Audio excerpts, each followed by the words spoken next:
So I'd like to welcome everyone to the Orange Water and Sewer Authority Board of Directors work session this Thursday, July 12th, 2018. I'd like to announce that Ruchia Royer is going to be absent today. And also, does any board member know of any conflict of interest or potential conflict of interest with respect to any item on the agenda tonight? Okay, I see none. So I'd also like to, we as the board would like to welcome new board members, Jody Eimers from Orange County appointee and Bruce Boehm, okay, as the Chapel Hill appointee. So Jody and Bruce took their oath of office on July 2nd, and immediately following their oath, Bob Morgan, John Young, Ray DeBose, Bob Epton, Ed Kerwin, and I had a productive orientation meeting with Jody and Bruce. I'd like to provide also an update on the standing committees of the Board of Directors. I emailed the board members the draft committees. So if you look at that over, just let me know if you approve of that, and that'll just be our committee for this quarter. On June 25th, 2018, the Human Resources met to discuss OWASA's retiree health benefits for new hires and deferred compensation, the 457 plan. After discussion, the committee agreed to review additional options at further future meetings this fall, and the committee will work with staff to cost effectively change these plans so that they're more in line with the employment market. And Ray DeBose, you have an update for us on the Orange to Orange walking challenge? Yes. You all may recall that a couple months ago, getting an email message from Kelly Belcher and Stephanie Glasgow in HR about interested in people that were interested in joining the Orange to Orange walking challenge that was to promote fitness. The idea was that each of the governmental entities, Carrboro, Chapel Hill, Hillsborough, and OWASA, were going to see if they could walk from Orange County, North Carolina to Orange County, California, a total of 2,505 miles. So it's all about counting steps, and I have a step counter. A lot of people use their cell phones, but I got one that I wear on my wrist, and I take it when I play golf, and I get about 18,000 steps. I thought, well, I'll join. So I replied, and so I became part of the team of, there were 31 OWASA employees on the team and me, and we won. We won. So we get to keep this trophy for a year until the next competition. And next year, I encourage everybody to join with us and count steps. It's 6 weeks, and Kelly sent an email with a spreadsheet, and you write down your steps for the week, each day of the week, and totals them up, and so you send that in every Monday morning, and then she totals them up and enters them into the competition. So it's 31 OWASA employees. That's 25%. So I'm real proud of that, and congratulations to the team. And Ray, we're going to treat that like the Stanley Cup. So you have the first week. You can take that and display it wherever you want. You can drink your favorite beverage out of it. Exactly. Well, it's only a couple of drops. And then we'll circulate that with the other 31 employees, and they can show that off for a week too. Oh, okay. Thank you. Okay. And does any other board member have an announcement to make? Okay, I see none. Any announcements by staff, Ed? Yes, just one. The City of Durham staff informed us today that things are going well with their 2 improvement projects at their water treatment plants. And if that path continues, we expect to discontinue the water transfer this coming Monday. So we'll update you early next week about that. And of course, I also owe the town and county managers an update on that as well. So, but it's looking like by this coming Monday, the transfer will stop. Are there any additional comments, suggestions, or information by board members? So we're going to talk about the consent agenda. There are 5 items on the consent agenda. Would like to ask if there's any public comments on any of the consent agenda items before I read them out. Okay, I see none. So we have information and reports. We have the quarterly reports on the attendance by board members and committee meetings. We have a resolution awarding a construction contract for the Mason Farm wastewater treatment plant intermediate pump station rehabilitation project. A resolution awarding a construction contract for the Pritchard Avenue water main replacement project. To approve the North Carolina Department of Transportation right-of-way acquisition for roadway improvements at the intersection of Highway 54 and Orange Grove Road. And then the minutes of the June 14, 2018 work session of the Board of Directors. Does any board member wish to pull any of those items? Okay. So I see none.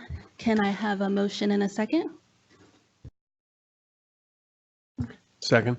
Okay, so motion by Bob Morgan, second by Jeff Danner. All approved, say aye. Aye. All approved, say nay. Okay. So then we're going to move on to our regular agenda. Item number 6, we're going to discuss draft water treatment plant and wastewater treatment plant rehabilitation and risk assessment evaluation. So I'm calling forward Adam Haggerty, the Assessment Management and Facilities Engineer, who will provide a brief overview of this item. All right, thank you. So this evening, we'll be reviewing the draft water treatment plant and wastewater treatment plant reliability and risk assessment evaluation, and we're requesting that the board provide us with some feedback on that draft report. We understand that it may be a little challenging to review some of the technical information in there if you don't have kind of a detailed background on it, but we would greatly appreciate your comments on the kind of overall process. Note that tonight our presenter, J.D. Solomon, also presented at the January 11th board work session where he provided an update and overview on the project. Also note that at the September 13th board work session, OWASA staff will be providing the board with a draft action plan. In that draft action plan, we will be prioritizing and assigning responsibility for all the recommendations from the report. We'll also identify tasks that may require board guidance and support. It's my pleasure tonight to reintroduce you all to J.D. Solomon, who is a practice leader with CH2M, now Jacobs, and the project director for us. JD has over 30 years of asset management and risk-based consulting experience, and he's widely regarded as a subject matter expert in the fields. In addition to his degrees in business and engineering, he's a certified reliability engineer and a certified maintenance and reliability professional. He's also the author of the book, Communicating Reliability, Risk, and Resiliency to Decision Makers, and he currently serves as the chairman of the North Carolina Environmental Management Commission. I'd also like to acknowledge 2 other folks here who were critical members of this project's team. James Dodson, the water treatment plant maintenance supervisor, Monica Dodson, the wastewater treatment and biosolids recycling manager. Cool, all right. Got it. So lately I've been thinking a lot about how do we kind of keep this project's momentum going after CH2 has finished this phase of their work. Kind of while I was thinking about that, I was walking around the water treatment plant. I have an experience I'd like to share with you all. It was one of those kind of 90-something degree days at the end of June there. And I actually noticed that 2 of our maintenance mechanics there on the right, Jason and Marie, were working on the carbon feed system. As some of you may know, the carbon is what we use to kind of control taste and odor issues in drinking water. So anyway, I just stopped and just chatting with them about the project. Of course, they knew exactly why they were doing this project, exactly why it was important. They showed me the airline that they had just hard piped in for the new actuators that they were installing. And we were just kind of talking about how the new actuators, the air-powered actuators, are going to be more reliable than the old electric-powered actuators. looking at the system and kind of doing kind of a flow diagram of kind of what's connected to this and how does this all work. And I turned to Jason and Marie. I said, we've got one booster pump on the water supply line coming in here. I think it would make sense to kind of install a second booster pump for kind of redundancy, reliability purposes. And they both turned to me and said, that's exactly right. And in fact, James Dodson, the water treatment plant maintenance supervisor, has actually identified that as kind of our next project here. And so that's terrific, great. So there were three important things I took away from that conversation that I think demonstrated what this project has accomplished for our organization. The first being that engineering and maintenance staff are kind of informally communicating about the risk and reliability of our system. The second being that multiple people in the organization, myself from the engineering department, James from the maintenance group over there, are using the same skills that we developed in these workshops to assess our system, identify opportunities for improvement, and then also communicating those opportunities to other folks in the organization. And finally, most importantly, our staff are actually out there in the heat fixing the problems proactively. So all credit to James, Jason, and Marie for that. So again, we're just here to ask for your feedback on this draft report. And I'd also like to take just a moment to acknowledge all the people who've contributed to this project. And I appreciate all their hard work. I don't have enough time to go through a little list of names, but I do appreciate it. And with that, I'll go ahead and hand it over to JD. It's good to be here again. For commissioners here before, new commissioners, welcome, welcome. Always a big night to have the first night, right? And see what it is, and I feel honored to be among you. I'll say this too, there's a fourth part that Adam didn't mention, but in the whole project, whenever we found something new that wasn't, the as-builts weren't quite right, or somebody found a new way something worked, Adam was the one that kind of made the as-builts too, which became Adam-builts. So from now on, they'll probably always be named Adam-builts because the staff relies on his rendition and his drawings, and it was a critical part of our project as well, of what we did. So the presentation tonight, I'm going to go, we got a couple new members and it's been a few months. So I'm going to go the first half of this, I'll go through kind of quick, but it's kind of a rehash of some of the things I talked about at the last meeting. And then the second part will be the part that when I left you last time, it was we had some key observations, but we were really working on final recommendations, the report, and then working with staff to get ready for bring you an action plan in September. So the second half will be really an update about that. Okay. First thing was, if you remember, we wanted to come up with a well-known or a defensible framework for doing the risk assessment. The one we picked was ISO 31000 with the risk framework. It's an international standard. It is the international standard. There's some other frameworks, but we have found in our practice that this is really the one that kind of best guides, and whether you're doing an electrical system or a business process or a wastewater treatment plant or whatever it is, this is universally applicable and universally acceptable. Where we are tonight, if you remember when I was with you before, those that were here, I think we were down to about the third box, and we were working our way through the risk evaluation and risk treatment. So we have finished those steps now, and we've come kind of close to the end of our scope with the report, and really present to you tonight kind of steps forward. As Adam mentioned, how does this continue to live and how does it keep developing? And that's really what the monitoring and review on the right is about. The other thing I'll add, we've done a couple presentations to you now, but if you look at the arrows on the risk framework, there's two parts. There's the left part, which is a communication, which kind of touches every step of this process back and forth. It's kind of an iterative process, and that's critical. And one of the reasons we used a team-based approach. And the other part is that continuing monitoring and review. And so staff has set up a program where we can keep this active and in front of everybody as we go forward. We looked at 3 different levels, both within the plant. So we had the plant as a system. We had its major subsystems, and I'll show you the ones we really focused on, but we evaluated each of the subsystems for criticality, and then we got down to the component level.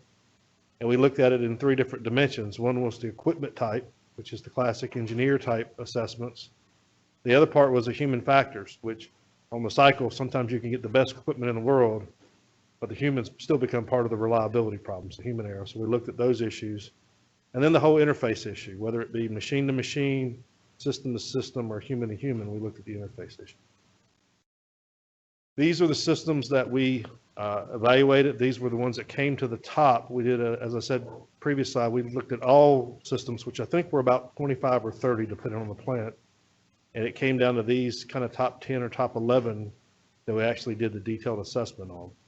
And if you'll notice in those systems, if we may have did one type of chemical at the water plant and a different type of chemical at the wastewater plant, but because we were using the cross-functional team approach, things we were learning at both places would cross over. So I think you learned things about all 30 systems, even though you only specifically looked at 10. Failure modes and effects analysis. I know several of the board members have got direct experience with this, but this was kind of the backbone of the analytical technique we used to facilitate the group. It really looks at 3 dimensions. We break things down into primary and secondary functions, but essentially what could go wrong, what are the effects of consequences of it going wrong, can we detect it or prevent it, and then all of that kind of overlay, and do we care? How much do we care? Some things truly need to run to failure, and that's okay. Most things need to be predicted and addressed before they fail if possible. We also use reliability block diagrams, and I know that's hard to read at the bottom, but the picture is what I want you to see. Kind of the series working there, where when you multiply, if all of those are only 90% effective, you have diminishing return. You're only as strong as your weakest link. But also to look at redundancy to see where 1 of 3 or 2 of 3 would be necessary to work. So we were able to single out some single points of failure.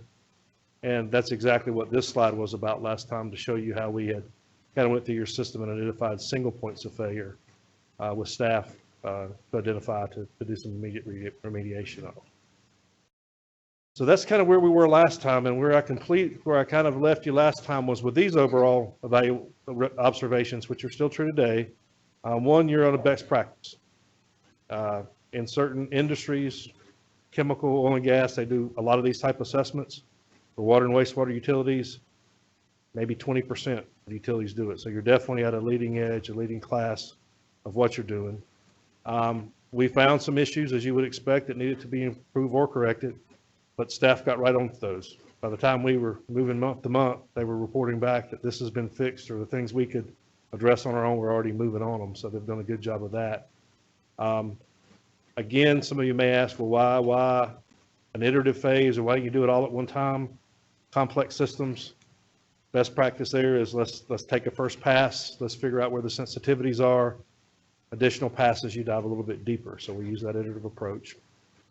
And then this cross-functional. I think that was one of the big stories of the whole project, was not only to address problems within a complex system do you need that cross-functional perspective, but if you're going to implement, you need everybody kind of having bought into the process. So I think it's helped us to educate and get them common foundation as a team. But then when we went away, the team was already working to fix the problem. So that the team-based approach really helped.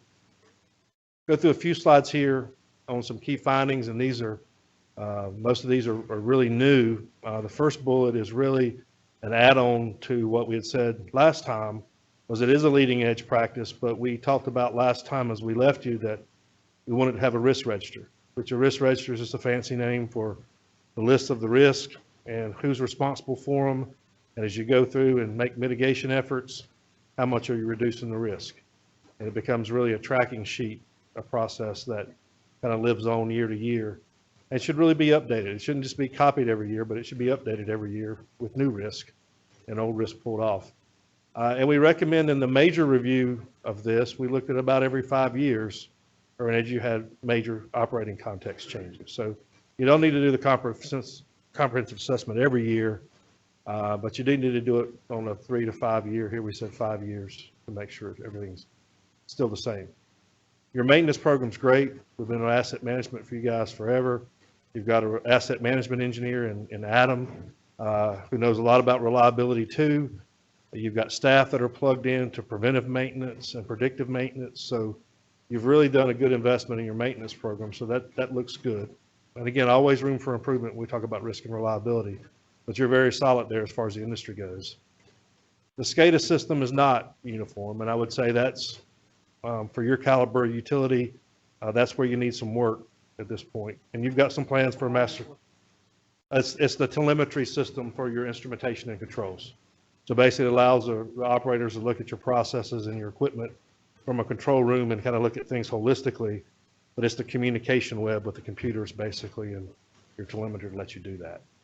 And so you've got plans, you've got good systems now, but we'll talk about those more as we go along, but you need a little bit of a master plan here and a little bit better integration of what you've got. Some other key findings is you know a lot of instrumentation, you know a lot about your critical spares out on the floor, but you don't really have it in a formal critical spares program. And so that will help reliability to make sure you have the right part at the right time on hand. Your SOPs, they're the key approach, but you've got to keep driving them from a leadership perspective. You do have some equipment preferences, but you know, some of those are in your design criteria and some of those are not. So probably a little bit better job there. And then bring that operation and maintenance knowledge that you have, that's working overall, we're very well for you, but bring that up in the design process a little more in what we call design for reliability, where you really integrate that knowledge. There's a tendency among designers to come in and say, I've did this great design, and it's up to the operators and mechanics just to make it work. And the truth is, I'm a designer too, or was at one time. None of us are perfect, and we're all better when we have a team-based approach in design. So that's one of the key findings that we had too. As far as human factors goes, a couple of slides here on some specific items. Still room for SOP improvement. There always is, but they really need to reflect how the equipment's operating and what you really do. And so some room for that there. Observation from a human side is we tend to address things we think are high priority and let some of the low priority goes. That's natural, but everybody's perception of high and low priority varies. So we really need to be a little bit better about that work maintenance practice and making sure we're addressing things in the right order. Health and safety is fine. We like to check that with human factors. You have as an organization, which is a credit to you, you invest a lot in your equipment, but then there was some people that said, hey, sometimes we feel light on training because there's not as many of us as we need to be. So you're lucky in the fact you got good equipment, but you also need to continue to make sure you've got the right training and awareness by staff. That. The last three, again, talk about your telemetry, your SCADA system, your control system. And I think your vendor is doing a good job for you there. The real problem, though, is you're almost 100% dependent on your vendor. Not completely, but they are walking around with a lot of the knowledge of your system in their head, and you don't really have a staff member that knows the details of that like they should. And that's very critical in a modern industrial facility to have that knowledge. Engineering insight, some of these we've talked about, the cross-disciplinary reviews during the design phase, standardized equipment, review things holistically. And the thing, I think I talked about it last time, but I say it again here, is all of reliability and risk really start with design. By that, I mean, you've got to have the right tool for the job, right? If I'm cutting big 30-inch diameter trees and somebody gives me a handsaw, I can do it, but it doesn't matter how strong my operator is or how often I use the saw to sharpen it. It's not the right tool for the job. So I'm gonna have reliability and risk issues. So we start in design with making sure we got the right tool for the job. And then below that, operators can take stress off of things and mechanics can reestablish design, but it really has to be a holistic process. From an O&M insight, communication, and again, the burden there needs to be both with operations and maintenance and engineering. Again, implying they don't talk, but there's just a natural tendency for people to get siloed. One group's keeping the plant running and one group's thinking ahead. You really got to continue to make them think together. And then between the plants, again, natural tendency. You've got a water plant and a wastewater plant. So while you cross-train people, that's good, but people have a natural tendency to be in their silos. I do this and they do that. The truth of the matter is a lot of the equipment has common vendors, common electrical things, especially common electrical, some common pumps and those kind of things. So there's a lot of commonality. And so the more you can cross-train and keep people in good communication, the better off you are. I won't read all of that. The last bullet will be on the electrical system and your SCADA system, you do rely on your third-party vendors pretty heavily. So some of that, not all unnatural again, but you need to get a little bit deeper in those relationship responsibilities. Leadership, this is, I think, the last slide of these. Reiteration that all this really starts at the top, and it's all about teaching more people about risk. Ed's been great, and the senior staff's been great. When I came in before and said, hey, for the water plant, I need a bunch of key staff for a week. We got them, but people said, are you sure? And then we got to the end of the first week, they said, hey, we need to do some more of this. And I go, I know, but it's really hard the first time out to convince everybody it's worth it. But now that we have done it kind of for both on those critical systems, it's time to spread that out and really bake it into the culture. And so some more of that's necessary. Again, I've mentioned it takes a team to understand, but it also takes a team to implement. So with that, I just want to keep moving. This is where we are at next steps. We're kind of drawing to a close where we want to make some fine tuning based on your comments tonight, and then give our final report to OWASA. And then for you guys, the staff will bring you back an action plan, as Adam mentioned, in September. We do recommend whether we do it or you have somebody else do it. Actually, we try to train Adam to do it. He got to where he could do failure modes and effects analysis. So we were hoping even in that phase we could have a little knowledge transfer, but you may be challenged there now a little bit on that too. But I think whether it's internal or external, you need another round of system evaluation, get more people exposed, and maybe go down to the second tier of your system. And then back to the O&M and CIP development, you really need that process worked into that annual process too. And so with that, I didn't want to go too fast, but I know your time is valuable, and I really want to leave you time to ask Adam and I and others questions.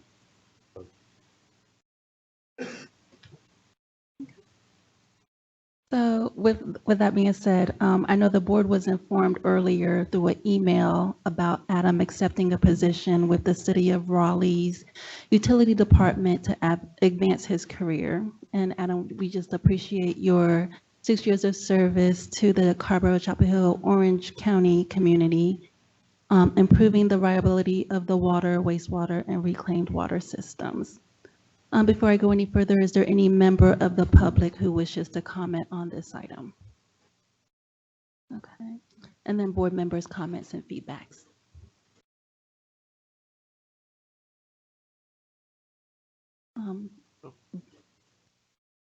Okay, so Great. who do I see first? I go first. Okay, yeah, go first. Okay. So I was real pleased to read this. Very thorough processes. Looks pretty solid. The print on the last, what was this project risk register is a little small, so I didn't read every word of that. But there's a scoring, so you can prioritize things. I like that, and there's not that many 125s on it, but seem like those are the ones that pop to the surface and need to be addressed first. I'm real pleased with that. Its reliability is something that's absolutely necessary in this business, and so just real pleased with the thing. I like that it's going to be a journey. I hope that OWASA remains committed to this and the review and the revision every 5 years at least, and I like that that this is going to continue for at least several years. To get all of this done, the first pass is going to take several years, it looks like, and incorporating a lot of these things that are going to be costly in like a electrical system replacement, that kind of thing. That's going to take several years to get that done. I like the idea of coordinating the SCADA systems between the water treatment plant and the wastewater treatment plant. There's a lot of efficiencies that can be gained in that. Just a lot of work, and just happy to hear the culture is already changing from Adam, from your experience, that little story you told at the beginning, and hopefully this will be a changing culture that'll continue. One of the things, and I'm not sure whether this is a question or a request, but I saw all of the equipment analyses and prioritizations and stuff like that, pretty straightforward. But one thing that I'm not sure is straightforward is all the training that's required. I saw the word train or training pop up in the report several times. And I actually went home and after my golf round today and counted the number of occurrences, and that word appears 20 times in the report in different places by different people. And I'm not sure how to wrap my arms around that. It seemed like to me that and maybe it's not in the scope of this particular piece of work to do that, but as a takeaway, OWASA needs to assign responsibilities and make a schedule for completing that training, and not just one time, but repetitive, and use this as a basis of a start of a overall comprehensive training program for those items that are needed. And it appeared that most of the training requests were by the employees that were on the work group, in the work groups in the two plants, and so I think that needs to be addressed. Then we'll have Jeff and Bob. Thanks for the presentation. I have several comments and questions. So just was happy to see risk number 1 listed as the Clearwell, given that that was a key player in our problem from last year. So I'm just hopeful when we get the final report in September, maybe we'll get to sort of a specific focus on how we're going to address that particular problem. So that's just a request. But in terms of tracking things going along, I think between now and September, I recommend, and maybe this is already in the works, just changing your numbering system. We have water plant risk 1, 2, 3.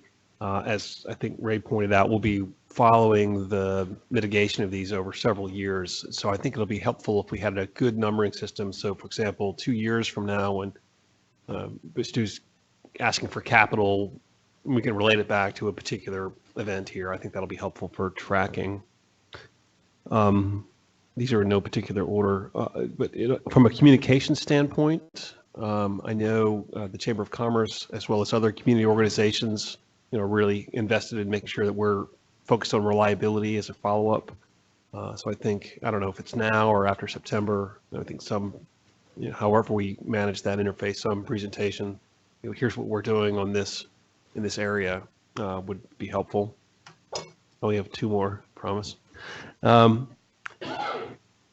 thing, we're talking about building in these into our culture, into our systems, into our SOPs. And I'm just wondering, whenever we make an investment as a public utility, we're required to, or encouraged to, whatever the right word is, purchase from the low price qualified bidder. And I just think as we write the specs for new projects, and work with outside engineering companies to do so, I think we need to be extra cognizant that our standards that were developed in this go into those specs, so that to be a qualified bidder, you have to meet those standards. I'm not sure that that's a natural thing to happen. So just as we're building investments, let's make sure that our vendors are meeting the standards we come up with. And then my last comment is just a general one that I maybe like the staff to think about between now and September. I think good work here, but when we chose a vendor initially, I did raise some concern about having a wastewater engineering company lead our risk assessment. Not that they're not qualified, and this is great work, but I think there's a risk of groupthink. Got a lot of engineers talking to engineers, and I'm one myself. And so what we're focused on is this really good study on how could our equipment fail, but our overall focus is what do we need to do to prevent interruptions in service or to prevent creating water that doesn't meet our standards, safety standards. And so I think it might be interesting we've done this internal focus, and here's how our equipment might fail. I suspect that there is data out there where we look around the country and say, what are the normal underlying root causes for other water utilities? I'm thinking mostly on the water side at the moment, where what is it that prevents them from continuing service, either with flow or continuing service due to quality? And how does that overlay with what we found? And I think, as we think about a next phase to this, that might help inform, if we want to look at other subsystems, how we might prioritize. So, thank you. If I may comment on the last piece, we did start with the overall arching operating context, and we did survey everybody to say, what do you think your biggest risks are? And I think that was in the report. I'm not sure if you guys probably think it was, but again, the equipment piece of it, kind of the part we were looking at, was a few of those, was really a minority. There's a lot more things that go wrong at a macro level, at an enterprise level. And I think that's what you're talking about, is to be able to back up and look at some of those. So for this task, like you say, we were really focusing on the plants and the process, because that's where it got before. Yeah. But again, some of the things. Which I think is appropriate. I just think if we think about where we go next, we might want to look more Yeah. holistically. Yeah, there's different levels of risk. So, yeah. Bob, you had something? No, okay. Did any other board members have a, John Young? Yeah, I want to echo some of the comments about the process. It looks like it's, very methodical, it's comprehensive, and, the fact that it's engaging so much of the team, I think, pays a lot of benefits, not only in coming up with good solutions, but sort of building the knowledge and skills for the future. So I think that's, a real benefit to the organization and the community. And I like the focus on actions as next steps. Probably has been heard from me before, but there's a lot about sort of plans, and they don't really mean anything until we get the specific actions in place. So I look forward to that September discussion. So follow on one thing, Jeff, I thought Jeff was implying that maybe we could learn some stories from other utilities. Is it? Yeah, and I'm not sure that, JD, when you answered that, you were talking about other utilities or more internally in the organization. But anyway, that sounds important to me. I think, I imagine those 20% of other utilities who've done this kind of work, just reading their reports probably could trigger some ideas for us about risks that we maybe didn't anticipate in our own internal look. Yeah, and just go back on I was talking more about the kind of the macro kind of enterprise business risk in addition to these more equipment risk and reliability issues. But again, as Adam mentioned earlier, for me, I work in multiple industries. So I've got biopharma projects going on. Sure, yeah. I'm working at a gold mine in Nevada. I'm working for automotive right now. I'm working for oil and gas. So I'm getting to see how this plays out with all those different industries. But also in the eastern U.S., these kind of assessments I've done at places like Tampa Bay Water. I'm doing one at Mobile, Alabama. I've done it for New Orleans, Louisiana. So there's a lot of major markets and people that like New Orleans that have had major problems that you can learn a lot from just that utility sector. So, for me to help you guys out in the future, I think Ed knows this, but for the board, I can bring you perspective from other industries, and then we can also talk, whether you want to visit or see other reports, we can go talk to other utilities as well. Yeah. To see how they handle. Yeah, often in meetings, JD would show pictures. I'm not going to say where I took this picture, and we kept saying our job is make sure we're not in any JD's presentations as he makes the rounds. And believe me, I don't ever say the bad things about anybody. I only say, this was a good utility. Look at the good practice. And they say, where's the bad one? I'm not going to tell you, Ed, but look at that. Wow. Yeah, but we agree with your all's Yeah. point on that for Well, sure. and I appreciate that there may be opportunities beyond the industry, to leverage from other industries that might prove valuable to us also. Okay, so I had a couple of questions. One is a request to tell us more about SCADA. I mean, what sort of are the hot button issues that are the risk for us? Can you maybe give us a little more meat on that story? I'll give you a couple of them. I'm going off the top of my head. Obsolescence is a big one. Because as you guys, some of you guys I think are in the computer software business and the hardware business, things goes obsolete fast. And I can't remember how old yours are, but you've got some software that are going obsolete or you're having to replace it. That's going to happen faster and require more investment. The whole idea of firewalls and security, and one of the recommendations is have Homeland Security come in and do a free assessment for you. And you may have already done that, Ed.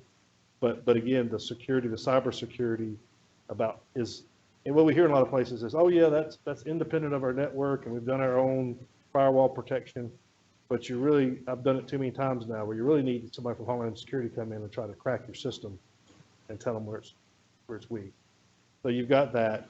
You've also got, as we mentioned, some differences in the way the systems are configured and hardware and software between the two facilities, water, wastewater.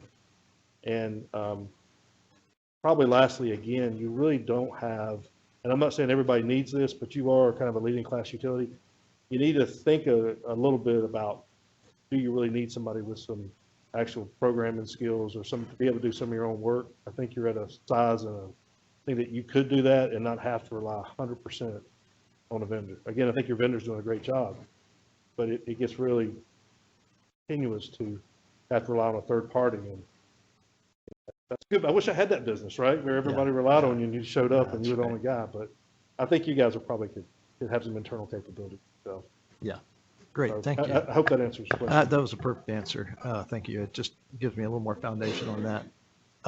And then I just wanted to talk about a couple of questions about scope. One is, I think you described, there's more work with more subsystems. Maybe we've covered about a third of them, I think, from the report. And without any judgment in this question, I'm curious, did we expect to be about a third here? Are we going slower? Are we going faster than we expected? And maybe this goes back to Adam or Ed, for that matter, from before you're involved, JD, we talked about, a lot of the risks aren't necessarily in these two treatment plants. It's a bigger system, and I'm curious, what's the right timing to sort of begin thinking about those aspects as well? Yeah, for me, I think first and foremost, you got to you spend a reasonable amount of money to do what we've done. And most places I go, if you've never done it before, you start with the most critical and complex systems, so you do bite size. So we did a third, and the third we did was the most critical for the plants. The plant was where you had the major problem back in February. So I think all of that's just right. And now I would say the bottom third of the plant, probably you don't need to do. You need some combination of maybe a consultant and your staff to get trained, but by the time we do another round at the plant, you should be able to do this thing. You should have it baked in by that point for the plant. And then you do need to move out to your pump station and collection and distribution system and do something similar probably as well. But again, I would always recommend hear it. It takes a lot of staff time too. That's an advantage, but it's a disadvantage. So just hear it and work it. But you guys have got a really good handle on your system, I think, overall, and you've done a lot of condition assessments and whatnot. So I think I know existing staff start pushing the ball forward. Adam, if you want to. If I could just add that we do have a collection system prioritization model and a water distribution system prioritization model that how we kind of typically assess the risk on those systems, looking at kind of the likelihood of failure and the consequence of failure. We have advertised requests for qualifications for the distribution system prioritization, and we've talked about, making kind of risk and reliability kind of a component of that, certainly. I wanted to add that. How about upstream? Thank you. Like the raw water and. Yeah, absolutely. I mean, we kind of consider those vertical facilities kind of as another phase, and we did evaluate the raw water supplies as part of those systems because they're kind of integral to the treatment plant, and they actually didn't rank at the top of the list. Correct, right? Yeah, but we really didn't get into, we did look at those from a pumping and physical, but more of the reservoir type capacity and the security around your reservoirs and stuff. That's not something we really per se studied here. Some of that's a different kind of, I love to do that, but you get into climate effects, you get into rain effects, you get into security, and I do a lot of probabilistic modeling with that. I love to do those water supply reservoir things. Kind of takes it one step beyond just pumps the pipe. The other factor.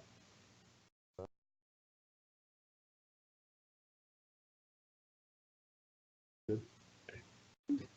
And any other comments? Did we answer all the questions? We get you on training, okay? Because yours was more of a comment on the training, or did we? Well, it's not really, there isn't a training plan as a planned outcome of this study, right?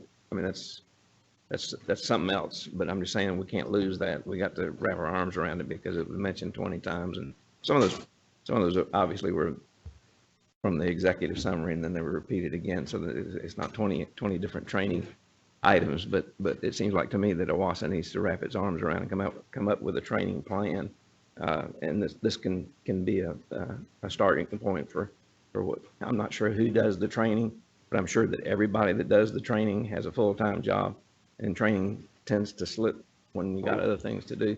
When you got people knocking on your door, or sending you emails, that's what you answer first, and the training thing gets postponed.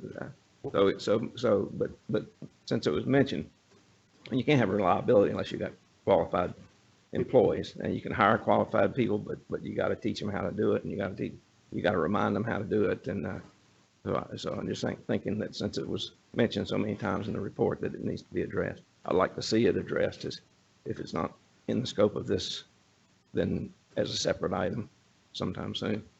And I just add three levels usually, and I think we probably got the first two levels probably covered, or maybe, I don't know if you need more detail, but there's the health and safety training, which is kind of minimum in the business, right? We live in potentially dangerous business, but you gotta have a minimum amount of health and safety. Then you need job specific, and you've got operator training and mechanic training for job specific. But one of the things we did see that was acknowledged kind of on the front line was the other kind of training is just job shadowing or baking it into the preventive maintenance program, right? So you've got multiple people going around on preventive maintenance rounds and doing it. If you're intentional about it, that's another good source for training and cross-training and whatnot. And that was actually reflected. I think if you looked at the training that was flagged, say, at the water plant, it may have been more as far as training. Wastewater may have called it, well, we're just going to do that as part of preventive maintenance, job shadowing. So, there's a couple ways to handle it that third tier, but I think your staff really has a good handle on the different options to do. And just don't forget that third level. Okay. Thank you, guys. It's been a pleasure. Thank you. Thanks, JD.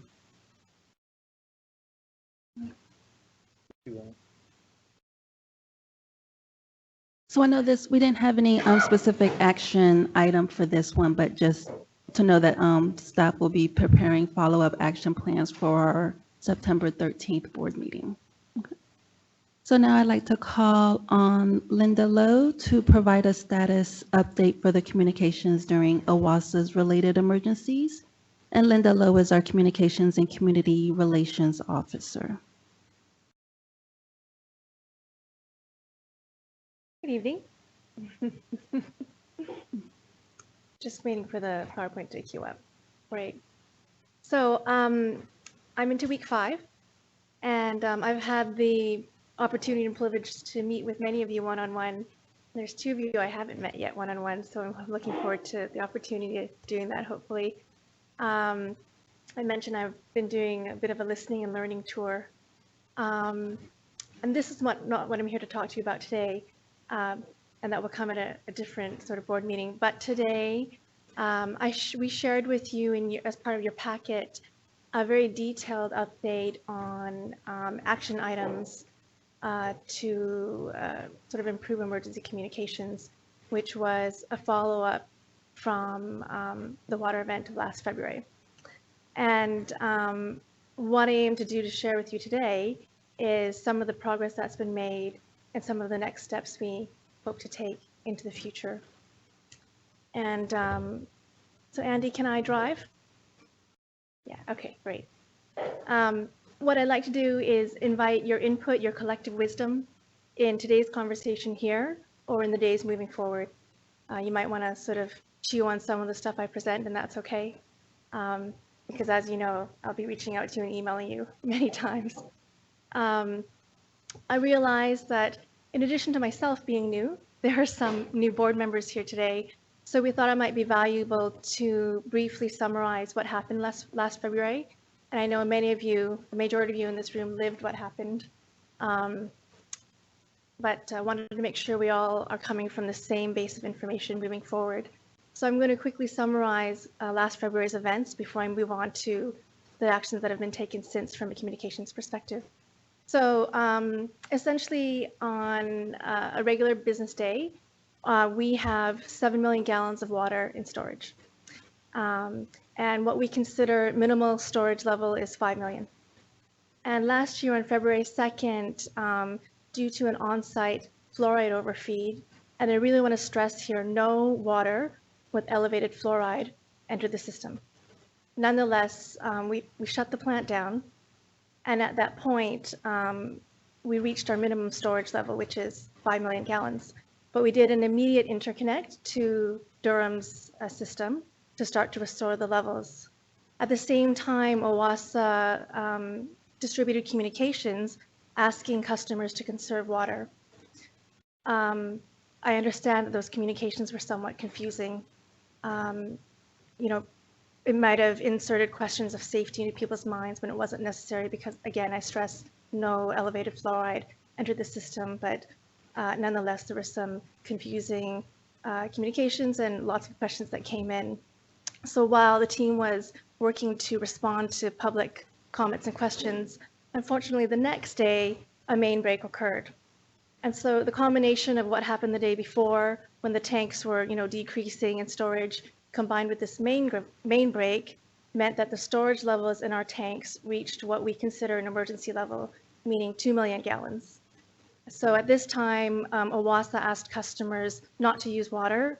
And by this time, OWASA started coordinating more closely with Orange County, who got very involved, and I would say started to lead the response/communications. And so on top of OWASA's public communications, Orange County started to issue communications that said, do not use, do not drink. And so customers were very confused because of the communications from the day before, the communications of today on February 3rd from OWASA and then from Orange County. They were asking lots of questions like, was it the fluoride, or do we have enough water? Is it safe? Lots of people calling in saying, am I affected? Because some people don't realize maybe they're not in OWASA service area, but they thought they were affected. Moving to the next day on February 4th, normal minimum storage levels were reached back to 5 million gallons. So the do not use advisory was lifted. And the next day we're back to, full operation, 7 million gallons of storage. Conservation request was lifted. And as a follow-up though from this event, we decided as a team to review our emergency communications and make some recommendations moving forward. And those of you who were on the board last year might have remembered receiving an action plan from the staff last April, which you all approved. And then very recently, we shared with you Orange County's after action review regarding the water event. And what I'm here to do with you today is provide an update on some of the action items that we'd recommended, share some of the recommendations that the Orange County after action review also included as part of the update. I mentioned I've been going on this listening and learning tour, and through that, many of you have given really valuable recommendations for consideration to include, which I'll also provide as part of my update. I want to make sure this is a very participatory process. So in addition to your collective wisdom, making sure that our stakeholders and partners are feeding into this process. And ultimately, the goal is to develop an emergency communications plan, which we can integrate into OWASA's sort of umbrella comprehensive emergency management plan. So I'm going to give you an update at a really high level, thematic level on some of the actions that have been taken, because I know you've already read in great detail the update we've given you in your packet. One of the key outcomes or pieces of feedback we received from many people and groups was become more integrated with your counterparts in other local government, other local partners. So I'm happy to tell you that I've joined the local government communications work group. We meet quarterly. We provide each other updates on what's happening in our area of business, share professional development tips, what works, what doesn't work. I personally have met with my communications counterparts at UNC, Town of Chapel Hill, Orange County, other partners to start to get on each other's lists, start to integrate, well, we already were on each other's lists, but more deeply, start to integrate plans, talk about how we can amplify each other's messages during times of emergency and non-emergency. So those are continuous conversations that will be ongoing, and then it'll go beyond just the communications person. As an example, we are meeting as a larger team at OWASA, representatives from many different departments with the larger team at UNC under Meg's leadership, many different people from many different departments on her team in a couple of weeks to start to talk about how to better improve cross communications processes in times of emergency, but also not in times of emergency, We also plan to meet with the Orange County Emergency Management Coordinator to talk about how we can better leverage OC alerts, their Emergency Operations Center. This was a direct recommendation from their after action review. Also not ask, but talk about whether or not there's a way to facilitate information sharing with customers who speak other languages in addition to English, so Spanish, Burmese, etc. That might be a bit more of a challenge, but we want to explore that conversation to make sure information is accessible. Because if it's not accessible to you, then you can't use it to make the decisions you need to make. Orange County hosts simulations, emergency simulations. So in the future, they will involve us in those. And again, I mentioned that we are working with our partners to understand how we can drive consistent messages and amplify each other's messages. So for example, I've been talking to Orange County and Town of Chapel Hill about Emergency Preparedness Month, which is in the fall. They do education campaigns. So can we amplify each other's messages together? Can you include messages about water? And we'll include messages about preparedness. Let's retweet each other's tweets. Let's be in the same dialogues together in the same community rooms. A big outcome or recommendation from the review was, let's make sure we have updated customer contact information. What was happening was maybe some customers weren't receiving information, or they're receiving the same information in duplicate ways. Now, our data is only as good as the data that the customer gives us. So we've been making a real effort to invite customers to provide updated information to us in their bill statements, in other program communications. So for example, when communications go out about Agua Vista, there's always a line in there that says, do you have updated contact information? Please let us know so we can contact you, when we need to. One suggestion that came out of the after action review and internal review was, how can we be more responsive during high volume call events? We have a hardworking customer care team. They're small but mighty. So some of the things we've done are, for example, there's a small team of us in-house that are currently evaluating the automated voice response phone tree. How can it be more efficient? How can the communications be more clear? We're exploring web options, that type of thing. So in a future update, I hopefully will have more succinct sort of information for you, but that's an ongoing conversation. To your point, Jeff, about reaching out and being more engaged with the business community.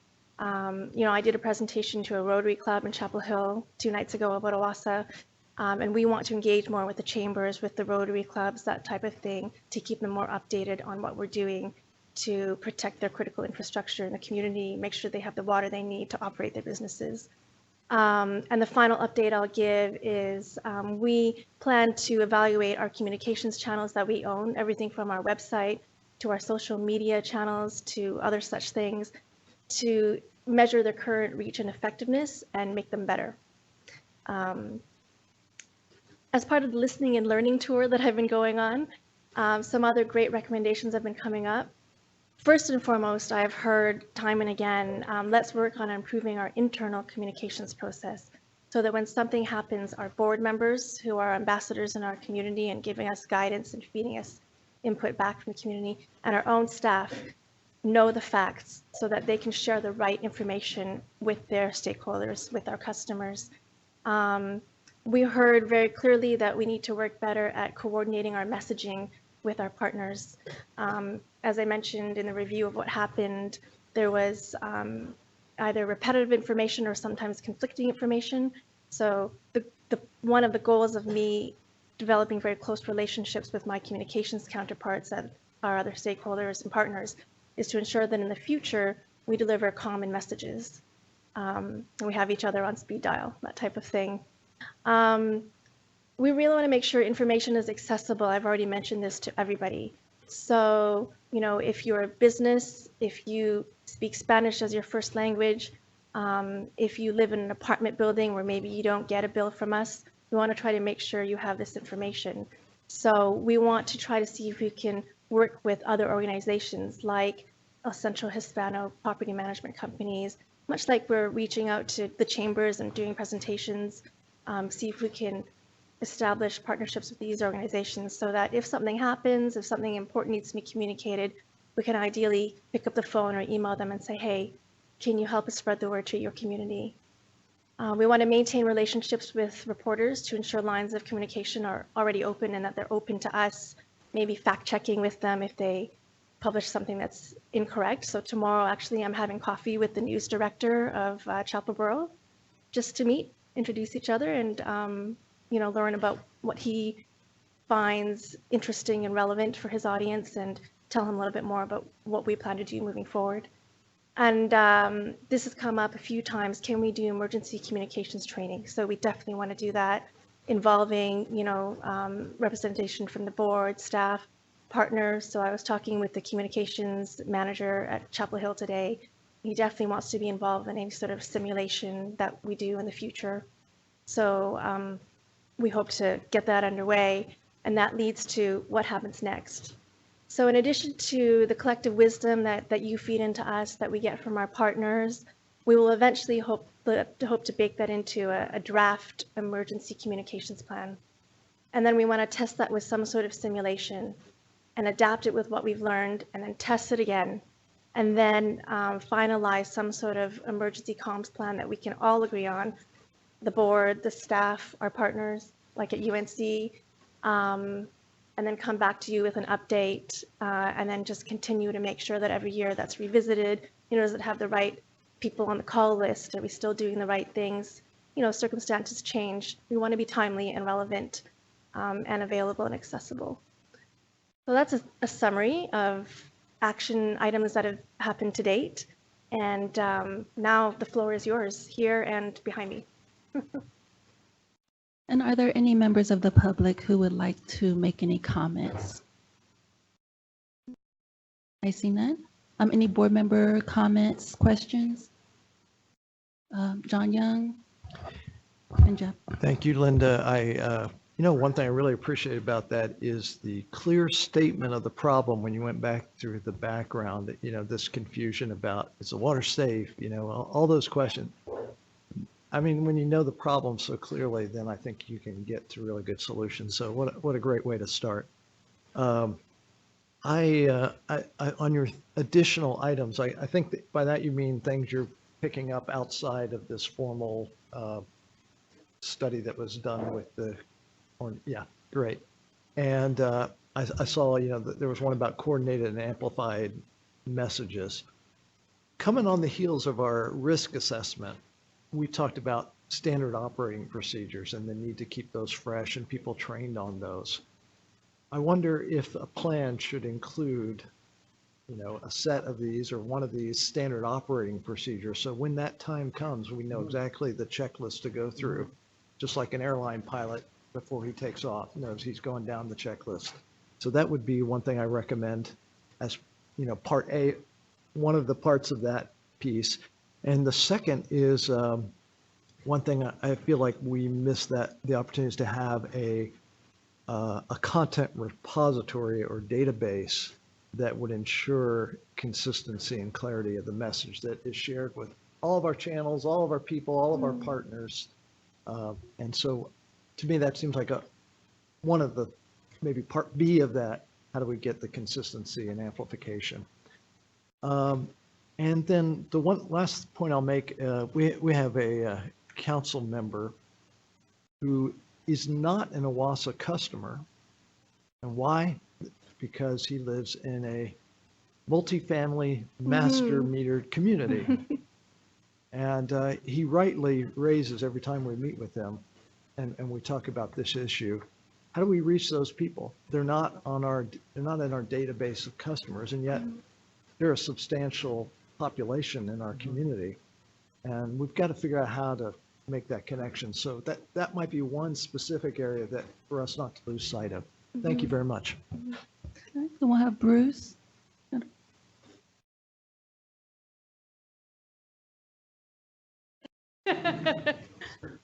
Okay.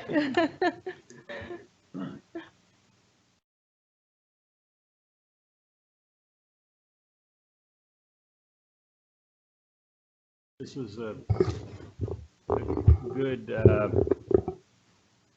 listing of the channels that OWASA uses and making sure that communication channels that OWASA uses and making sure that are effective and working.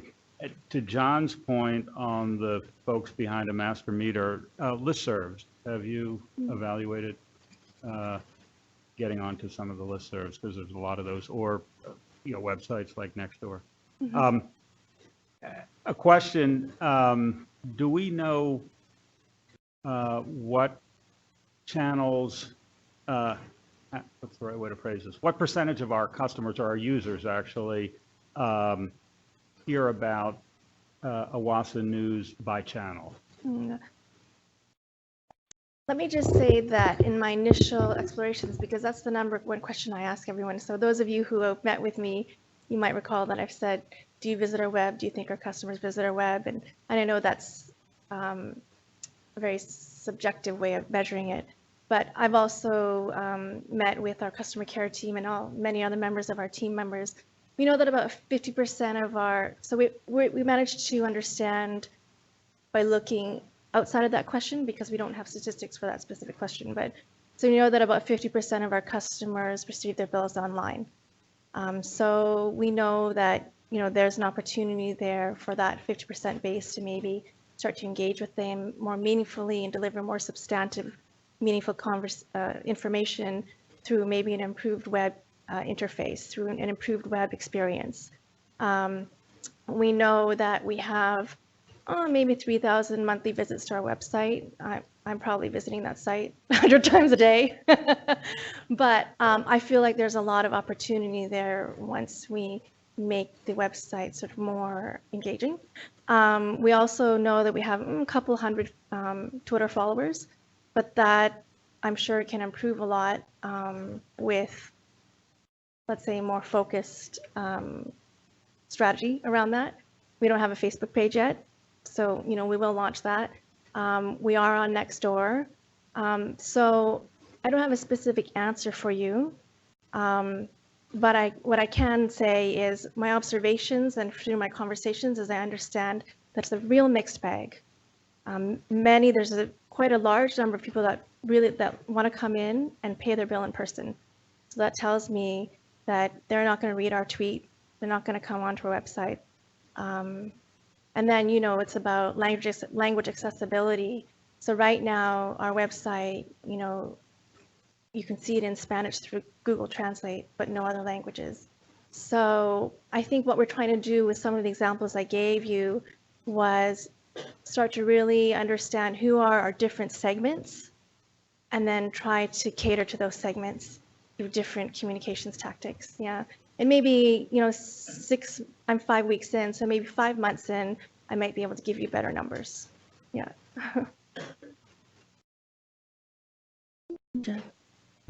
Yeah, just 2 quick questions. On the after action report, which was developed before you arrived, item 11 was to consider whether we wanted to engage a consultant in this effort, and I just don't need the answer today, but as we're going forward and figuring out what to do next, given that we've decided to add a staff member, I'm just wondering if that impacts our plan on 11, whether we're still planning to bring in outside help or if we've brought the work inside. So I'm not a new staff member. This position did exist with maybe a bit of a different mandate. So it's the same headcount, but my focus has been enlarged, let's say.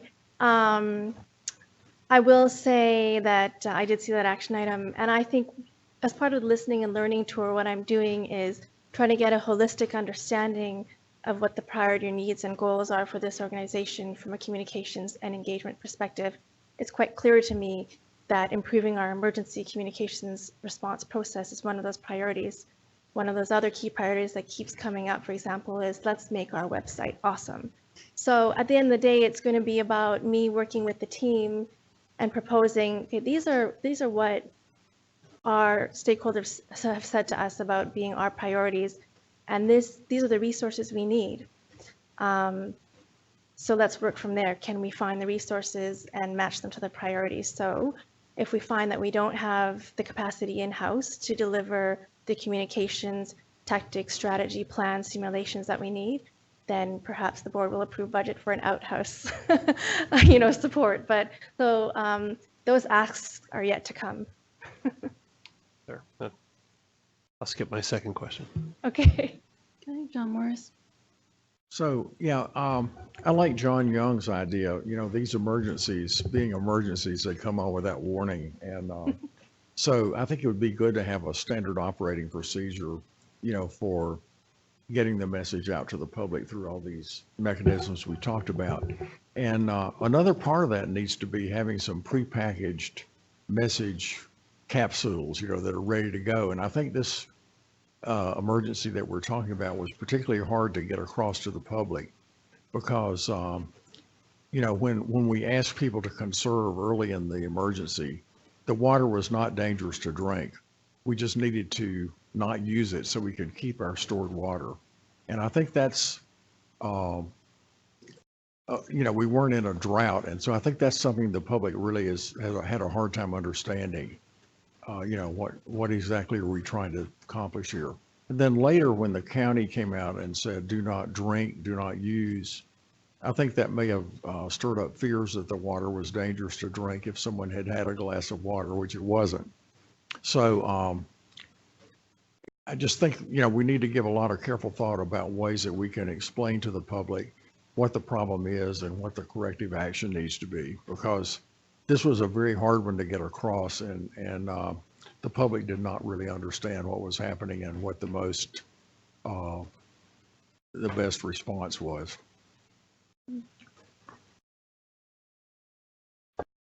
John, I think that's a good suggestion to consider whether we can have sort of stock communication tidbits that we can, deploy when the time comes. And as I was thinking about that, I said, well, that might be really hard, but maybe not. I don't know. But if we do it, we should have it translated in 6 languages ready to go, if we can put it into those capsules. Thank you. Linda, for me, I had mentioned to you just making sure that the same message gets across to the different organizations. I know the messages I received, one was from Chapel Hill Carborough City Schools, which was different than the one I received from the actual school, which was different from the one that OWASA sent. So that's 3 different messages I'm receiving from 3 different places that are getting the same communication from somewhere. So just to make sure that we're giving the same information and the information we want to give is disseminated the same way we've given it out. I totally hear you on that. So, I mentioned I'm been meeting with the comms managers for Town of Chapel Hill and the other partners. And yesterday, I happened to meet the manager of communications for the Carborough Chapel Hill City Schools. And I said to him, I need to talk to you. So I really hear you, and we want to work hard on making sure we have consistent messaging and we're connected. I think during the emergency, we told people what to do, but we did not explain the problem, what we need you to do, and tell them why. And I think that was part of the confusion. And I think in the format that we have to identify the type of information that we need to give to the public. We live in a very smart community, and so they're just not going to do, okay, you need to do this. They're going to ask, what's the problem and why are we doing this? So I think that's really important to do. And also to maybe support that statement and extend it, I think part of the reason, my understanding, is why there's such a focus in this function to really deeply engage more with the community is also education and dialogue to understand not only the value of water and conserving it, but what goes behind the scenes to make your water so accessible and maybe to even change people's relationship with water. So when I do presentations now for OWASA, I normally start with, well, I've asked all of you this, most of you, tell me your favorite memory associated with water. I hear amazing stories, at the lake with family, on a hot day in the desert, a glass of water. we really want to get people to start thinking about water in a different way and what goes behind the scenes to make it happen. And if they start to understand that, then hopefully when we have to come and say, you know, please don't drink your water today, and this is why, there's maybe some more context around that.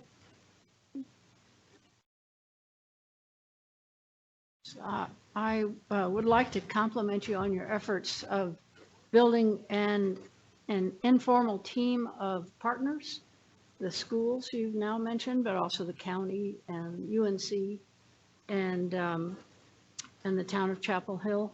And you might strengthen that by having a formal group and also include some standard operating procedures for that formal group. Mm-hmm. Mm-hmm. Well, that's great. So this quarterly communications work group that meets, we have the opportunity to maybe suggest agenda items. So I'll definitely bring that forward. Let's do a session on collaborating on emergency communications. Yeah, it's a great idea. Yeah. So I don't think there was any action item for this. It was just to give you feedback. So Linda, did you have everything you needed from us? I do, and I'll be in touch again very soon. Thank Thank you. Now we're going to be reviewing the draft of the weights assigned to decision criteria for the request for proposal for banking services. Stephen Winters, the Director of Finance and Customer Service, will provide a brief overview of this for us. Thank you.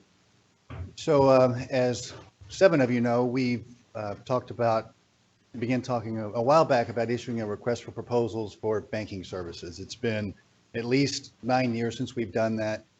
We have, in that time, we have changed financial institutions for various components of what we do, but this time we're going to send we are going to send out a request for proposal that covers all the banking needs that we have, all the banking needs that we have. The board expressed an interest in including as a part of the criteria that banks would respond, including social and environmental criteria as part of the evaluation process. So back in April, staff made a proposal to the board about what types of things to include in the RFP, and the board approved that, and those criteria are in the memo that you have today. So the purpose of tonight's discussion, and I'm about to stop talking and get out of your way so you can talk about it, is to talk about assigning how much to weigh the various components. And on page 8.3 of your information packet, there's a chart there with the kind of the big heading criteria. And there's not a lot of evidence out there for including this type of criteria in requests for proposals. Jody, for you and Bruce's sakes, we did look around at what others have done. There was a lot of folks out on the West Coast that have included this type of stuff. The city of Los Angeles, we got a lot of information from. And that same information informed the percentages in that middle column. And then we just offered basically a point of this, a starting point for your discussion on the percentages that you might consider. So I'd be happy to answer any questions, but that's how, I just wanted to introduce the subject that way. Are there any members of the public who would wish to comment? Okay. So I don't see any members of the public here who wanted to comment, but the board did receive one comment via email from Terry Buckner, who was a former OWASA board member and one of the board members who brought this to our attention as well. So any board member comments? Okay. Bob, and then John Morris. I have a couple questions. Steve, you've listed the questions that you're going to ask the banks about these social issues. But how are you going to, you get that information, how are you going to evaluate it? That seems to, it's very value-laden type of process, and I don't think this board has laid out those values. Yeah, so in other words, we ask a question and they say, well, it's blue, is that a good answer? Is that a bad answer? Yes. Yeah. So I've got some question about that myself. The folks in Los Angeles have been very gracious and offered to provide us information about their experiences, so I plan to rely on them to the extent necessary. But I've been giving that some thought as well, because, and I've also thought about, we're asking a question, do you have any of these? Do you do any of that? Well, we're also relying on their integrity, and kind of ironic that we're asking questions about social and environmental responsibility, but, we're also relying on what they tell us. So I don't have a good answer for you on that. It's something we're still working through. Okay, because, when you look at these things, the board hasn't, a couple of these things, I weren't even sure that they were included, like 1D on page 8.2 says organizations that support the production of weapons, military systems, or nuclear power. We talked, I think, about a pipeline and maybe a couple other issues. So I think we have to discuss that. And the question for Bob Epting, Bob is looking at this type of criteria. Are we carrying out the responsibilities that we're supposed to be carrying out? It seems, I'm sympathetic to these things, but I'm not comfortable that this is part of our judiciary responsibilities. You're talking about your fiduciary Fiduciary, responsibilities. excuse Yes. me. No, I understood completely what you meant.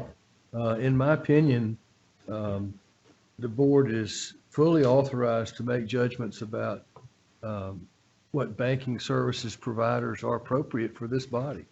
It seems to me that is at the very heart of this board's fiduciary responsibilities. Now, I would fully expect that there would not be 100% agreement about which values should apply in evaluating particular entities or particular proposals. I think it's that disagreement, though, out of which is formed an understanding that is strengthened by that disagreement, not weakened by that disagreement. Will there be value judgments that the board will have to decide on? And there may even be some votes one way and some votes another. There is not unanimity. I think that is certainly so. But it is, in my judgment, within the board's prerogative to apply its judgment by majority rule if necessary, but hopefully trying to reach a consensus on the values that are appropriate to serve the community. So Yeah, I could see the staff supplying the information that they get from the bank and let the board look at that and include that in the decision. But to put a numerical number on that, I think is extremely difficult in my opinion. I would find it difficult if I was a staff person to do that. Thank you. I'd like to return to this point that Bob Morgan made in a little different angle. Under this environmental sustainability issue, I like the first 2 points, A and B. A company that supports a healthy environment, supports clean energy, that would be very admirable. But when you get to C, fossil fuel or pipeline companies, OWASA is totally dependent on fossil fuels. We can't operate without using fossil fuels, much less all of us. And, pipelines are very controversial. I'm not weighing in on that issue, but if you have a pipeline and can use natural gas instead of coal for power generation, that may be a reduction in carbon emissions and may be better for the environment. In terms of the companies that produce weapons or military equipment or nuclear power, there's a legitimate debate about how big our defense and our military should be and what kind of weapons we should have. But, all of us would say we do need to have a national defense. And so providing that is a legitimate industry. And, any of us who are customers of Duke Power are users of nuclear power. So I guess I feel that these are very abstract. I just feel these are misaimed in terms of what we're trying to accomplish at OWASA.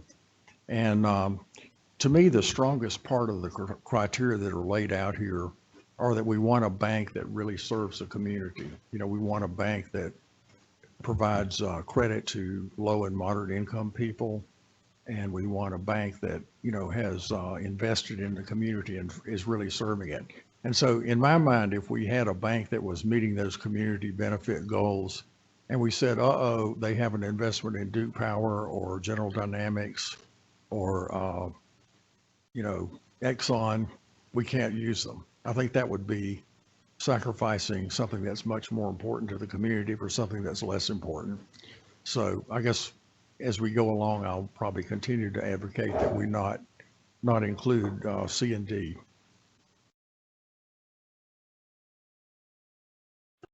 Hey, John, that was very persuasive. Thank you. It made me look at it differently. And I actually think that you're right, that the social responsibility, the community responsibility, as a result of listening to you, I would weigh more heavily in this because that can't be replaced easily. Whereas, you know, the support for fossil fuel, I mean, one bank does it, the other doesn't do it, another bank's going to do it. But the community is the one that doesn't get replaced necessarily by someone else. But anyway, I thought that was very persuasive. Thank you. Question for Stephen. First of all, I'm grateful that we went out to other organizations. You've done that research to find out how they've approached this problem.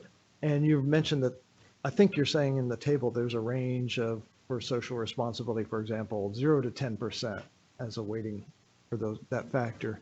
Is it binary, like some organizations don't even have it on their radar, and the ones who do are all like 10%, or?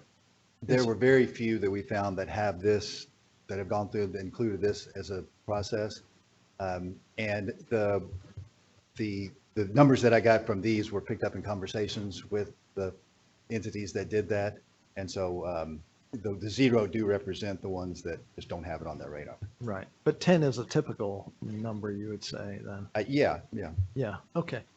And I think, I'm going to echo what Bob said. I think it's really hard to even weight the criteria without understanding how these criteria will be scored. I guess I sort of envision that, we'll give a value assigned to each bank, 1 to 10 on each criteria, and then, run this big matrix multiplication, and we'll come out with a score for them and versus the other banks, and that will guide our decision making. I sort of envision that, but I don't know what the values are assigned. So when we say cost of service 25%, is what's the difference between a 1 and a 10 on that scale? Would we be willing to pay double cost of service to get 10% more social responsibility? It depends. I think, as Bob said, maybe we just have to sort of see more data, or how would you approach that? Yeah, so one thought is that, we get responses from 6 institutions and we do it on a comparative basis. This bank does these things that we like in terms of social responsibility. This one does things that we don't, and evaluate it that way. We do it. We've done it, taken that approach on a number of different other, not bank, but other similar type projects. Mm-hmm. Yeah. I don't know if I feel like once the values are assigned to these different areas, then maybe I could provide more input on how I might weight those. But without that, I feel lost, probably like Bob. I don't want to say Bob's lost, but I'm lost. And then just last point, I think, the board would have trouble saying, I don't have the expertise. I'll just speak for myself. I don't have the expertise to say how much we should weigh electronic banking versus accounts and security features. I think that's sort of your bucket of stuff. We pay attention to the social and environmental responsibility, the cost maybe, and then sort of this bucket of other stuff that, do we have the right scope and quality of services? Yeah, staff is very comfortable with, I don't know how many items there are, if there's 8, the bottom 6. Because, what we want is something that's cost effective, but also is efficient for staff because, we've got, we make deposits a certain way through using certain medias. And so, if a bank is super socially and environmentally responsible, but it costs us in our processes to be inefficient and more time and all that sort of stuff, that wouldn't be a good outcome in our opinion.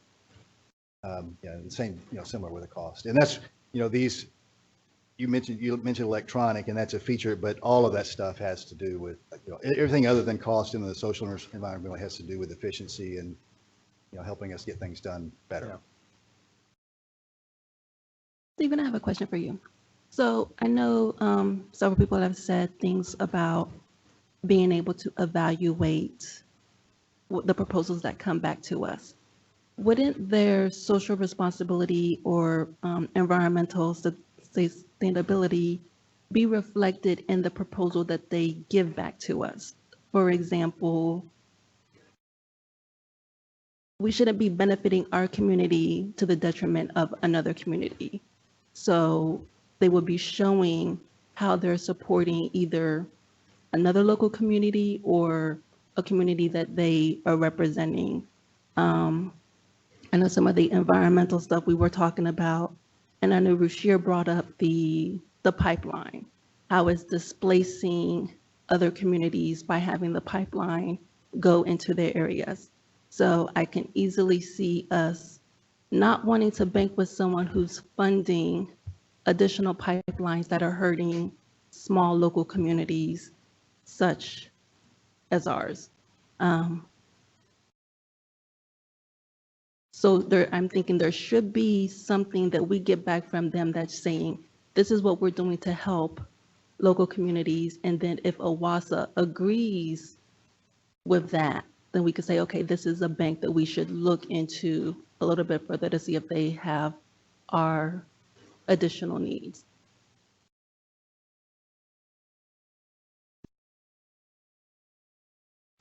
So just responding to some of the comments, back to John's point, I think we probably, John Morris, that is, probably need to review the questions as they go out for the RFP.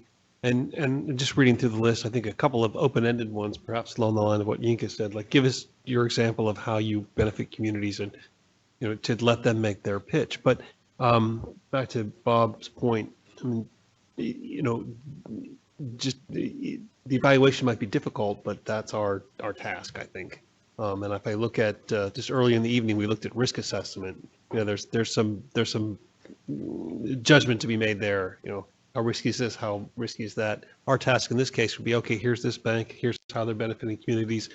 Do we feel collectively among the 9 of us that it's better or worse? So I think it'll be an easier task if we can come up with some. My opinion is that we can come up with a list of questions, get it out there, make a couple of them a little more open-ended, and then we can view the responses. And I think that'll make the discussion a bit more easier to be grounded. Right now, we're a little more hypothetical. And then I just have one other sort of technical question, Stephen. Just looking at this list, and I agree with John a little bit. There's some of these that, I'm not. Now I'm going to shy away. I don't know how I'm going to evaluate Treasury Management 1 versus Treasury Management 2. But looking at your list of criteria, looking at I'm just wondering if under electronic banking, accounts and security features, and treasury management, those 3 in the middle, whether it's you anticipate seeing a differentiation between institutions on those, or will everyone just get a 40, in which case, like, those don't count anymore, and all of the other criteria are amplified, which might be fine. Maybe if that's all even Steven, as it were, then we, the board, could look at social responsibility, environmental sustainability, customer support, and cost. Maybe those would be the criteria we met if they all are even. Do you anticipate on those middle categories that we'll see much difference? Well, I think it's possible, and I'll give you an example. We, as you know, bank with Wells Fargo, and some of our internal control processes, Kelly will, or someone on the team will initiate a transaction, and then someone else has to approve it. So lots of times I'm the one that needs to approve it, and I'm not here. on my phone through their banking app, they're secure and got the special code and all that sort of stuff. I can make those types of approval. That's a, kind of a simple example, but that is only, Wells Fargo has only offered that, I don't know, it's probably been longer than I think, but somewhat recently, last year or two maybe. And there's been some other examples along the way when we've wanted to do a specific thing and we've looked at our institutions and they don't, they do it, but somebody else does. So, maybe everyone is caught up in it. I kind of doubt it, but there have been things like that that make our lives much easier and much more efficient that probably will be somewhat of a differentiator.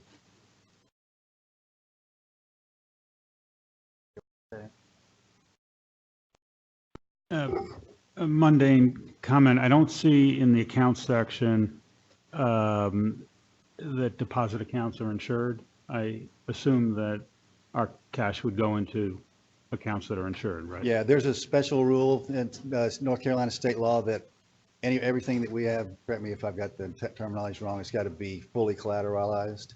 So, it's a special, I say that all the time, special thing for government entity. Special requirements.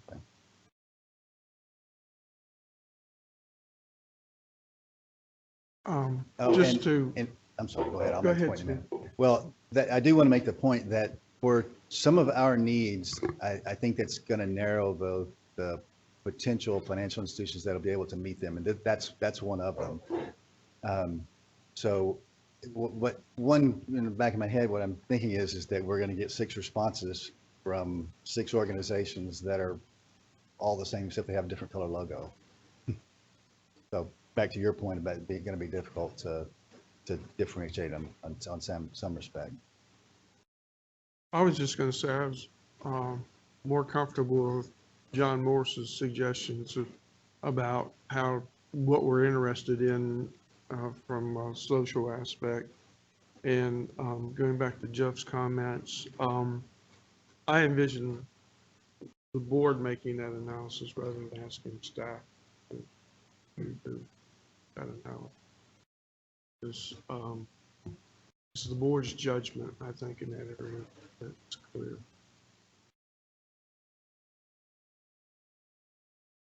I have a question for Bob, our counsel. When we do a big bid for construction or something, we talk about the lowest cost qualified vendor, and we more or less pick them. What are our requirements in this process?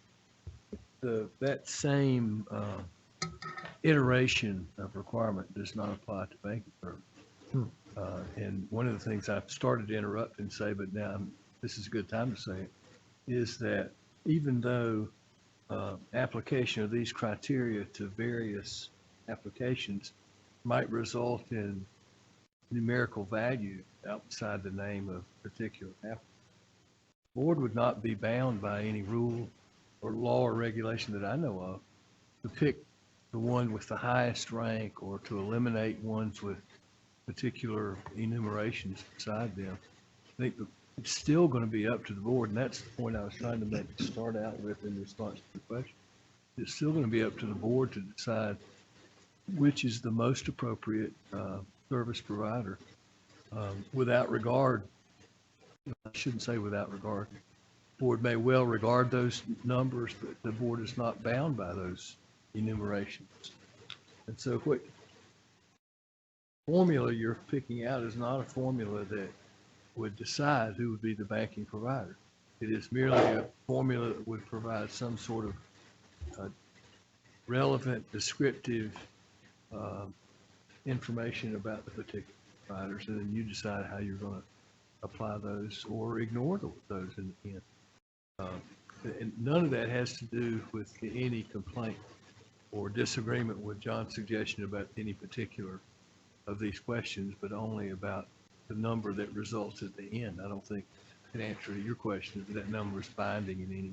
No, thank you. That's reassuring because I think it's going to require that kind of a process.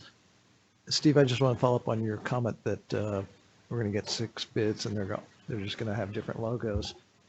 does that imply they're all going to be sort of national banks? We won't get regional or local banks? I don't know that for sure. I just, But again, that's it's a your, possibility. that's your pot, yeah, okay. I have a question for you, Bob, I think.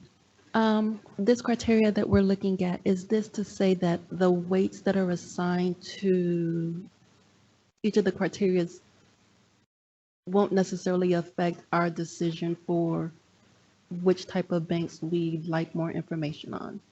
Whether or not those weights affect your decision is entirely up to you. Do those weights control your decision? No.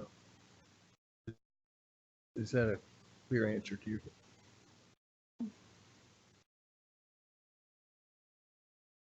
Yinka, can you expand a little bit your comment about comparing communities? I think you were making a good point, but I didn't quite. So I know the main reason we wanted to bring this up was to see if there's any banks that are ethical and socially responsible to communities. And with some of them that we bank with not being that, we wanted to see if we're able to have other options. And so for me, when I'm looking at this, it's one thing to have a bank that's able to give us cost of service. But our main point of this was to have not the same old bank who's hurting other local communities. And for us to not be putting our funds as a local community ourselves into banks that are going to hurt other local communities.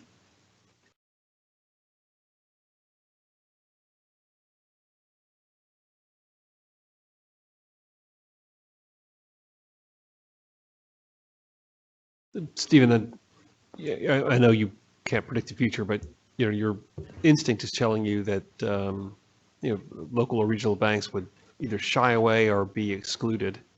What requirements on our part do you think would disqualify or scare them off? I think the one that I mentioned to Bruce's question could be one. Could you remind me? So Bob, you think of a better way to say it than I did? We've got 20 million, give or take.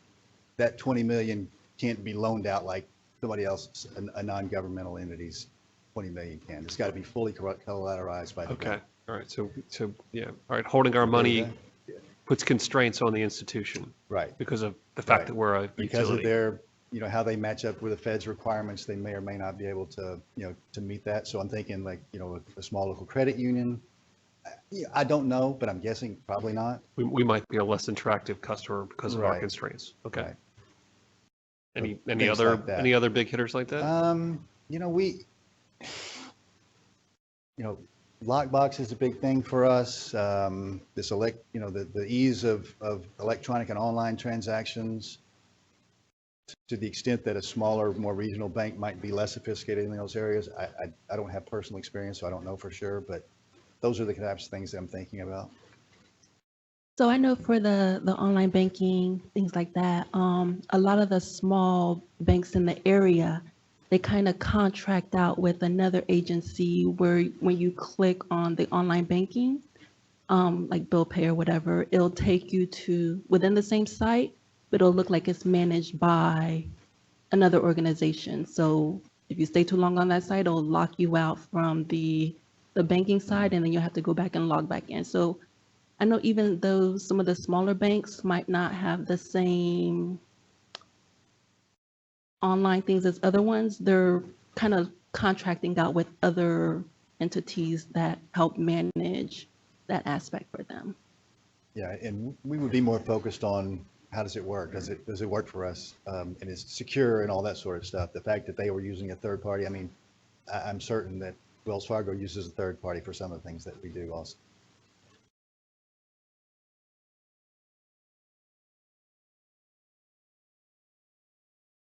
Any additional comments by board members? So what? Okay, Ed, Can- you had something? Can I, if there are no other comments, I'll suggest a process, Stephen, and you Sure. align my thinking. What I'd suggest is we moved forward in preparing the RFP, preparing the questions, and I think our approach is going to err on the side of including more questions rather than less. And then the board can decide on things like social responsibility, environmental and sustainability, what's important to you, what you want to consider, what you're not. But what I'd like to suggest is we proceed, we issue the RFP, we go through the process, we evaluate the firms based on the bottom 8 or whatever the number is, and for the top 2, social responsibility, environmental responsibility, what we would bring back to the board is, here's how we rank the firms or what we see as strengths and weaknesses relative to one another on those more technical banking issues. And then we can share with you at that time, and here are the responses to the various questions that were asked about social responsibility and environmental sustainability. So then and probably in a work session like this, we can have that conversation then of, now that you see all the information, what's your reactions, what's your thoughts? I mean, would that process work for you, Stephen? Let me ask you first. Yeah, no, I like that fine. And I think I understood you to say this, but I would like to see, we come up with the questions. I'd like the boards, maybe not on the rest of it, but at least on those 2 subjects for the board to look at the questions we're asking and get your input on that, especially since, we'll be relying on you for the evaluation of the responses to those. Except I wasn't suggesting that because I don't know that 9 board members are going to agree with the questions, and that's why I thought we would include more rather than fewer questions, and then let you all decide, for instance, pipelines or weapons. We'd ask those questions, even though it was suggested by 1 or more, perhaps don't ask those, but we'll ask them. But when you see the answers, you all can decide what's important to include or not. But of course, we're also happy if you all want to look at the questions in advance, but of course you don't have meetings until the end of August, and we really can't negotiate things like that through the email and discussions. It needs to be happening in an open meeting with it on the posted agenda. So Can I suggest a middle ground there, which would be publish the questions you would plan to use, invite us to provide input, and then you ultimately, without us it's our reaching discretion of what to consistent- do with Yeah, them. exactly. You're okay with that, Stephen? Sure. And I'm sorry. I know for me, I would prefer more questions than less. So, I think that's what you're. Yeah, I think that would be our approach. Yeah. And that's, what I'm saying is we get the opportunity to add even more questions, potentially, yeah. Good. Thank you. sounds good. Thank you. John, sorry.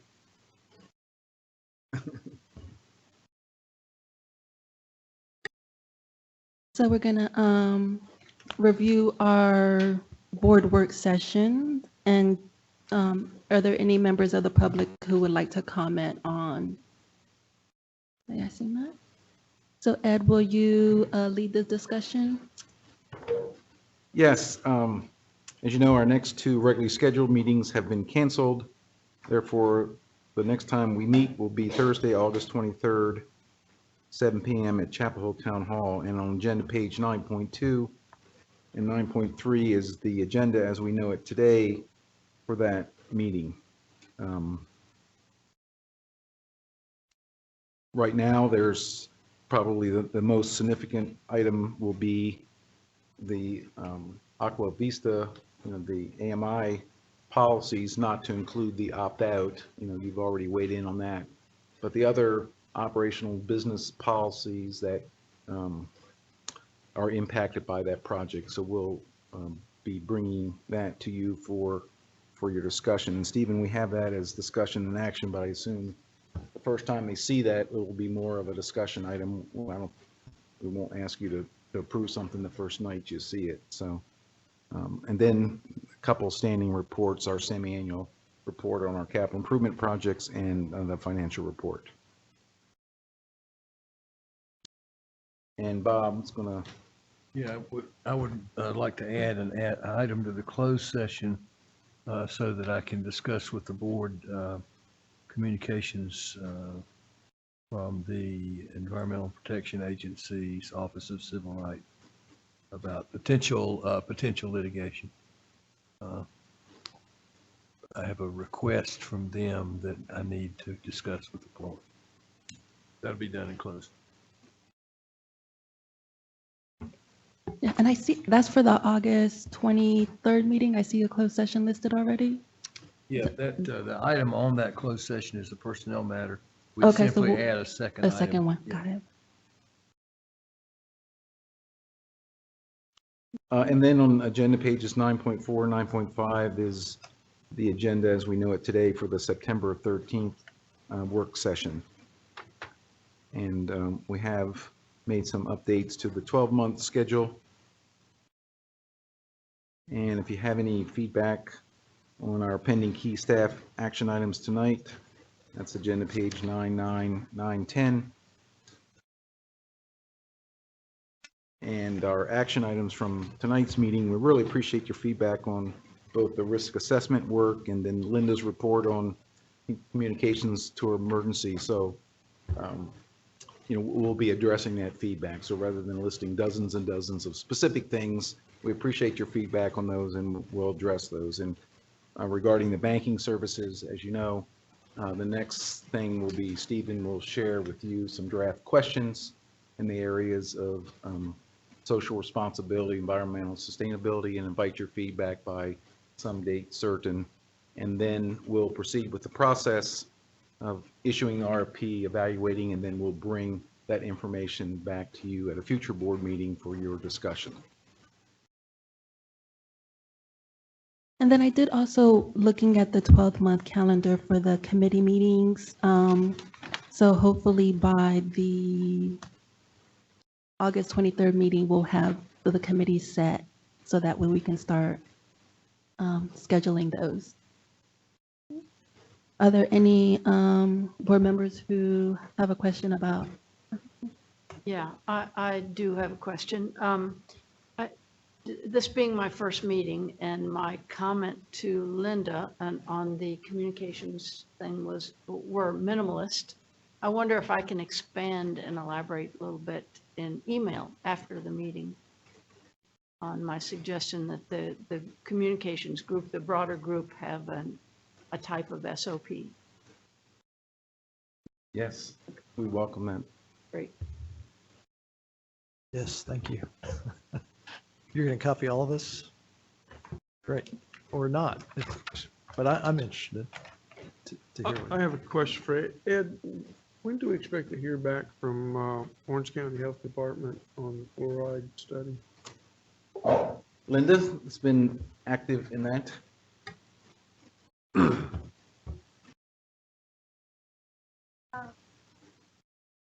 Met with the community relations director for Orange County and also communications manager and specialist for the health department.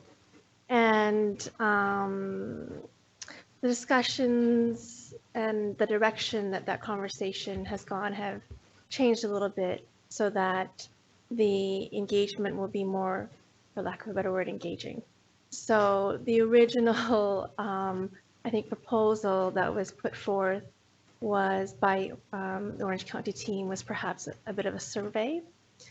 But instead we've moved toward perhaps Orange County might be hosting somewhat of a community dialogue. That is more of a roundtable where they might invite different members of the community through some sort of announcement online, and also citizens that have really voiced the desire to be engaged in this conversation from all sides, to have a conversation with perhaps a facilitator to facilitate that conversation, to ensure that many different viewpoints are brought to the table to try to foster a balanced conversation.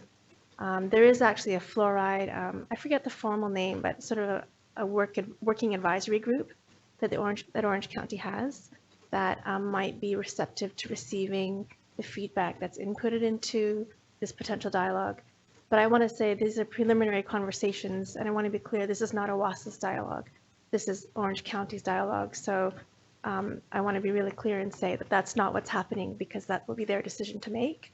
But this is one of the ideas or options that is currently in conversation. Yeah. And it might be the end of summer before we have a clearer picture on what they propose. Is that right? I know that can change, but.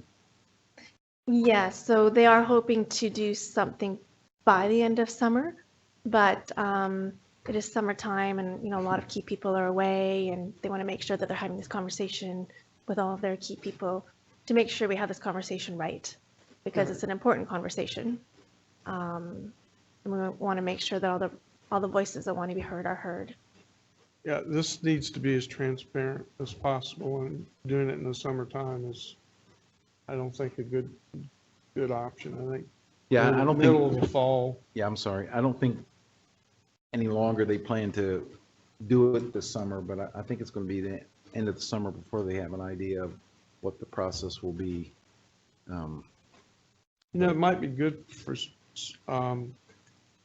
someone to look at the dialogue that we had at our public meetings to understand the depth. Oh, yeah, Kristen Prelip attended one of the more recent meetings at the Chapel Town Hall, so yeah, they're well aware of that, and I've shared the links to videos and things, so. Okay, thank you. So that their staff is really aware of the interest and passion around the issue. And Linda's doing a really good job trying to share with them the benefit of our thoughts of how to make sure that it's truly an engaging process, because we know how important that is to you, but it is the Orange County Health Department's process, not OWASA. So we're trying to, in an appropriate way, inform and guide that a bit. So, and Linda's made good progress with that. It's a different topic, Linda. Okay, I'm off Can hot seat. I follow up on that one? fire away, John. I'm back. I'm thinking about like our forest management, the idea that, there are experts in this and the vision we sort of had is we're going to bring experts who are not just dental experts, but sort of experts in immunology and neurology and whatever to this discussion. And I'm wondering, does that need to be the starting point and then it becomes this dialogue, or if it's just a dialogue, this is a highly technical issue, you know what I mean? And so I don't think it's just a community discussion. And that's the tricky part of it, perhaps. Well, I think one of the ideas that was proposed is perhaps some of these expert voices are in that dialogue. In the dialogue, okay. Mm-hmm. Great, okay. We're good. Yeah, Ed, just looking ahead to the September meeting, I see that the long-range water supply plan demand and yield discussion is listed as tentative. That's my question. Well, you just had the floor, sir. I just wondering. We always seem to be waiting for something, and I think I'm entering year 4, and I've been waiting for most of my tenure. Are we going to be ready in September? And if not, what? And I know Ruth's not here, so it might be unfair She didn't to come ask. because she didn't want to have to answer that question. But so- what is it No, that we that's could? not why she's not here. Mary Dar. What are we waiting? What are we waiting for, Mary? Oh my gosh. Mary Dar, Director of Engineering and Planning. I don't want to answer the question either. So we've been working with the local governments to receive planning data for our projection, and we have that data. And Ruth is sifting through it, also working with Pat Davis, who's working with us part-time, to do the analysis. It's not as straightforward and clear cut as what she was hoping when she initially got the data. And so she's having to go back and get clarifications on some of that data. So she wants to be able to have it on the scheduled agenda. She's just a little concerned if we're going to be able to crunch all the numbers and get answers from the towns and university to get everything to line up, to get that analysis done. And so that's the tentative. on the positive side, we actually have the data now. For a long, long time, it was just that the project was behind the organization that was putting the planning numbers together. We have it now. Now it's just that making sure we understand it and that things seem realistic. Okay, well, that's encouraging. I mean, I think, if we ended up having to kick it down the road 1 month or something, I think that'd be fine. I think we've been kind of kicking it back 6 months at a time, so. Yeah, But so I don't want to, if Ruth needs another month to get it ready, I just wondered what the status was, so. Agree. So yeah, I think we're out of the 6-month kick the can. We're into Just kicking it 1 month. weeks and weeks. Gotcha. Thanks, Mary. On the other hand, I wonder if it makes sense to, could we do the yield part of this conversation, for example, or can we Right. break this into pieces? Are there pieces we can engage on now? Because I don't think this is going to be one, 15-minute discussion and then we never talk about it. I mean, this is going to be this is a critical ongoing topic. So Correct. I feel like we should start and pieces will come in as we go along, and that might be an alternative. Right. And Ed, correct me if I'm wrong, but I think the yield part of the conversation is the shorter part of the conversation because our yield is based on the drought of record, which was 2007-8. Or 0102, it's Or one of those. one of the two droughts in the 2000s. And since that drought hasn't changed, a lot of the analysis in the yield hasn't changed. So it's really on the demand side, but we can certainly ask Ruth, if that is something that we can break into two parts. Yep. I think what's been missing from the yield analysis is including Jordan Lake as a part of our available water supplies. And so are you Right. moving ahead with that? Not sure. So Well, I need to have to check with Ruth on that. well, we have this diagram that I'm seeing in my mental image. Yep. Which shows if at various times of the year, if reservoir levels go down below a certain level, that's the warning. And then if it goes down another level, that means that we have to go to mandatory conservation. So all of those curves don't count any water from Jordan Lake. Right. And so at some point, we need to start including that in our curve drawing. I got you. I was thinking of a different drawing in my head, but yeah, I understand what you mean with that one. Yes. But even that's a little bit complicated because I think we'd have to make a number of assumptions about the infrastructure that's available from different partners to have, so while we have the allocation, what water can we get? Under what Reliably. conditions, in what amount? So, yeah, I mean, we agree with you. It definitely needs to be reflected in the yield, but it's going to be a bit of a complicated scenario too, and it'll be changing over time. as But we- Ed, a long journey starts with a single step. Yeah, absolutely.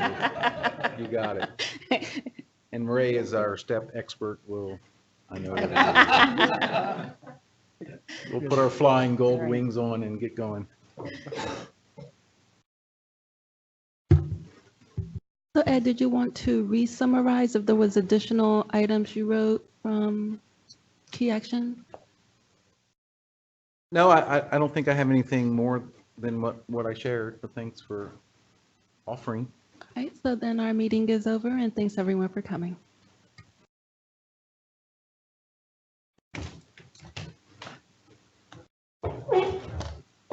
Thanks, Bob. See who I wear fleece every time? I didn't get cold. I never get cold in here. Anything else I can do for you before I go? No, we're good. See you, Bob. Stephen Leonard talked about weighting and multi-criteria. Quick question for you.